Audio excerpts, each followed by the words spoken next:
De Pride in Kolm is het feestelijk verroen.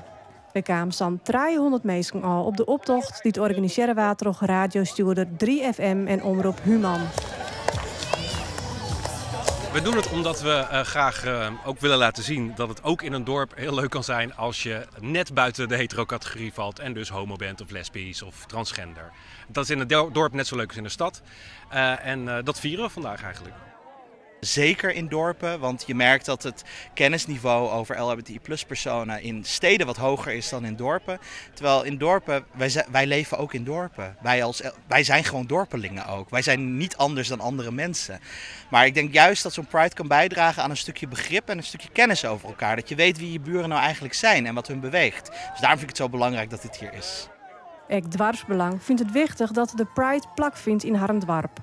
Wij proberen als plaatselijk belang echt uit te stralen dat Kolm een open dorp is waar voor iedereen en alles ruimte is. Maar dat is een heel mooi streven, maar is nog niet helemaal vanzelfsprekend. De lijst spanning op de Pride in Kolm zij er in het voor een regenbogenbankje bekladden. Er wie dan ook een soort politie- en camerabewaking onwezig. Maar uiteindelijk wie er maar één demonstrant en wie het vooral een heel kleurrijk feestje. Hi Kolm!